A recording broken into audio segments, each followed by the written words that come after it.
pleasure to sit with you, both of you, today. I just want to do some introductions for the taping. My name is Veronica. I'm the Assistant Director of the Institute for Urban and Minority Education here at Teachers College, Columbia University. And we've had a wonderful relationship with Mr. McIntosh in Wildley Secondary School for the last about 4 years now. But today, I am also equally honored to sit with this wonderful, wonderful individual across from me, Professor West. And I just want to just shoot out a couple of questions, have you guys have an opportunity to have just an informal discussion about where we are today. So, Mr. McIntosh, tell me a little about your program here at the library, and why you thought it was important to bring Professor West here to speak to the young people.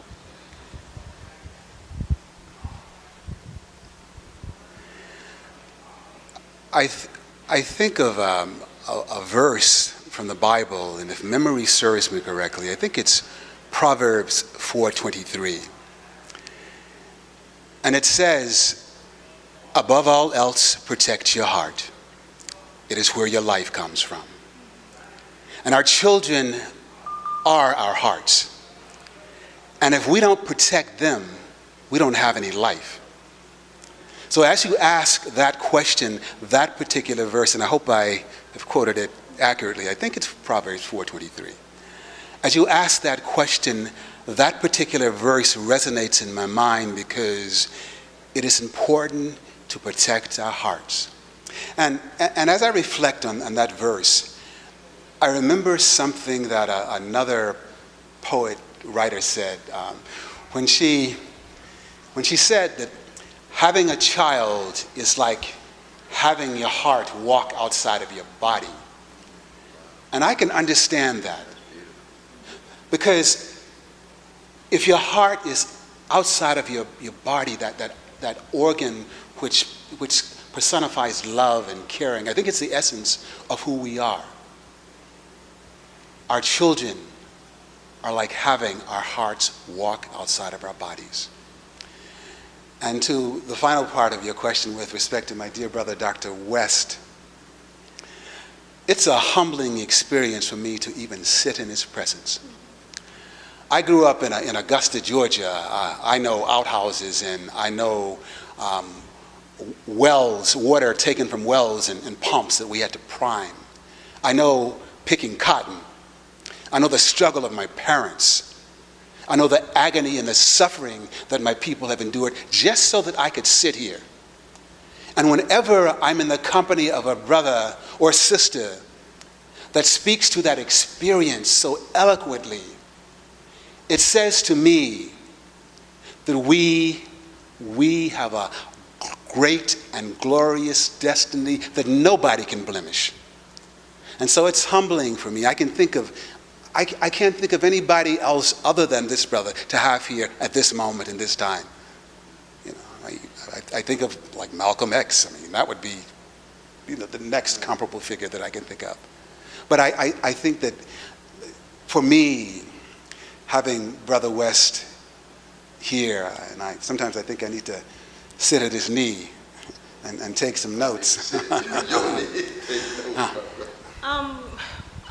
Thank you. But Professor West is not the only outstanding individual you've had come to the school. So can you briefly talk a little bit about the history of your library program and what it's meant to the students here and the staff here at Wildley High School? You know, I was talking to Brother West earlier, and I was telling him that when I initially wrote to him, I quoted Maya Angelou when she said that we define ourselves in relationship to our heroes and our sheroes. In talking to some old heads or old school Harlemites, they would tell me that oftentimes they could walk out their door during the Harlem Renaissance or during a different period when Harlem was in vogue, and they could see Paul Robeson. They could see Anna Bontemps. They could see Charles Drew. They could see Malcolm X. Being able to relate and touch those brothers and sisters, or Zora Neale Hurston, it let them know that whatever they could dream and could conceive was within reach.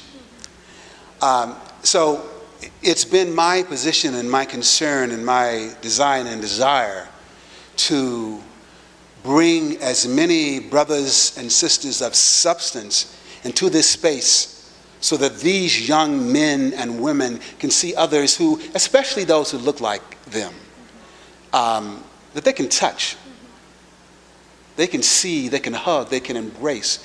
And the intention was to inspire and encourage them to be all that they could possibly be. So Dr. West, of course, he's the crown jewel, but we've had guests as various as an American Idol winner. We have a program here called Mentoring in Medicine, where I have doctors to come in once a week and to talk and mentor students. We've had poets, the last poets. We've had Congress people. Just this past month, during Latino Heritage Month, we had a brother who is an assistant district attorney, Jose Fanjul. So what we try and do is to give them a plethora of disciplines. Hopefully, they will see something in those individuals that resonates with them, and will encourage and inspire them to be all that they can possibly be. Thank you. Thank you. Professor West, we understand you will be joining Union Seminary in the next couple of months. Can you share with us a bit of the flavor, the taste that you're going to provide some of your students there at Union in terms of lectures or the courses that you may bring? Can you share with us a bit of what it's going to be like? Let me just first say it's a blessing to be in dialogue with you and to sit here with this brother who is not just a special brother, but I think it's fairly clear that he is touched by a power greater than him, and he has heeded the call. And so his spirit really set the whole tone and atmosphere of what we just experienced, and it was one of the most beautiful experiences I think that any of us could have had. And I want to thank you for that, though, brother. I want to thank you for that, though, brother, very much so. And what I'm trying to do really is build on the same tradition that he and I are a part of at Union Seminary, because that's basically what I do wherever I go. It could be Yale, it could be Princeton, University of Paris, or whatever. You got to be yourself, and you bring who you are with you in terms of the people who shaped you and how you try to build on them. And Union, of course, is a very unique institution because it brings together both the life of the mind and a robust, uninhibited, prophetic Christian witness. When you bring that together, you really get the spirituality of genuine thinking and the spirituality of genuine loving. And that's very much, I think, what the cross is about. People who were thinking Jesus going to the temple and critiquing Hollywood, White House, and Wall Street at the same time. That's what the temple was at that time. And of course, he's crucified for it because he loves so. And Martin the same way, Malcolm the same, Fannie Lou, we can go on. And a lot of anonymous, nameless folk we don't even talk about, but we know in our lives the same way, mind, heart, and soul. So it's just a beautiful thing to me, for me to be here. And most importantly, we're going to have to fight to keep, preserve, and expand this grand institution. You mentioned your earlier talk, the gathering we just had here this morning with the incredible students here from Watley. Very powerful, very moving. But I kind of want to dovetail with something else, with other things that are going on in your life. You just came off of a multi-city tour, poverty tour, and you're here, and you spoke to our young people here in Harlem today, who in many respects, your tour continues right here in Harlem because of our unemployment rates here, and so many living near poor here and in poverty. What did you learn from your tour that you did not know before you went on tour about America's poor community? I learned that there were actually more middle-class folk who experienced downward mobility and downscaling than I had thought. I already knew about the rich dignity and humanity of poor people, the resistance, the joy that that poor people find in whatever circumstance they are, but also the wounds and scars and bruises that they wrestle with every day. So I just saw that, but I already knew about that. But when Brother Tavis Smiley and I ran into all of these middle-class folk living in cars, it was something new. And they had a different perspective. Some of them had been conservative, had put poor people down. Because, you know, in America, poverty's been criminalized. Poor people have been demonized. And so there's been an indifference toward poor people, even contempt toward poor people. And our attempt is to build on Martin Luther King and Fannie Lou Hamer's legacy and say we got to turn that around and create a whole new atmosphere where people can see the rich humanity and the preciousness of poor folk and begin to have policies that put poor and working people at the center. Thank you. So this is my last question, final question, actually to both of you. What do you think, and you kind of touched on this, Professor West, during your talk, but for those who are watching now, what do you believe our young people need to do and know, to combat the challenges that they will experience towards, as they move towards gaining personal and then also professional success? I mean, what do you think they need to know and or do? Earlier, my dear brother, Dr. West, talked about finding your own voice. And I think that's really important.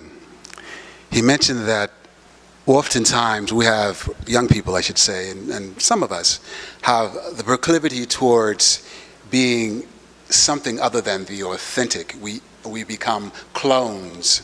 We become ordinary. And you can never, ever achieve any kind of liberation. First of all, we're talking about psychological liberation. Brother West also mentioned earlier Parliament Funkadelic, and he talked about making it funky. And I remember a quote when I was much younger, and I don't know if I can say this word, but it really isn't vulgar. But I think it was Clinton, some member of Parliament, Funkadelic, they would say, if you free your mind, your ass will follow. When those brothers said, free your mind and your ass will follow, it rings true. We have to liberate our minds. And I think liberation comes first and foremost with knowing who we are. The Bible says, ye shall know the truth, and the truth shall make you free. If we embrace and struggle to know the truth and make that truth a part of who and what we are, we have to make a decision as to whether or not we're going to follow that truth or whether or not we're going to hang back and be inauthentic and be less than real. So I think what they must do, first of all, is to find that voice. And find that voice means learning who and what you are. You have to know your history. You have to know the struggles of your people. You have to know where you come from. And if you acquire that knowledge, I think it ultimately leads you to love. First, you love yourself. If I love myself, I won't do you any harm. If I love my brother, I'm not going to let you roll up on him and do him something that's wrong and that's not right. So, specifically, a knowledge of self, which requires a lot of work. And hopefully that knowledge will result in love. If we learn to love each other, there's nothing that we can't do. Pharaoh, Goliath, I can be little David and sling my slingshot and slay him. As long as the powers that be can keep us separated and keep us from loving each other, we're going to be like Sisyphus, pushing that rock up that mountain, it's going to come right back down. So what I'm saying, my dear sister, is this. We have to, first of all, in very practical terms, very real terms, love each other.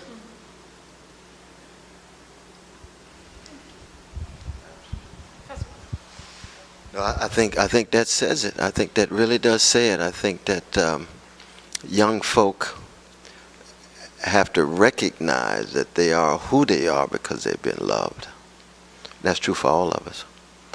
And I was blessed to write a song with Brother Bootsy Collins on his last album, Funk Capital of the World, called When Love is a Threat. And love is always a threat to superficial sleepwalkers who are afraid to experience the real thing. Always. You know, the great Harlemite James Baldwin used to say, love forces us to take off the mask we know we cannot live within, but fear we cannot live without. So we got to get this fear outside of us, this sense of being intimidated, this sense of being scared all the time, and let loose. And that power, that creative energy that comes from love in all of its different forms. So I think Brother McIntosh just laid it out. It's the caravan of love that the Isley, Jasper Isley sang about. Nothing like it. Thanks a lot. So thank you again,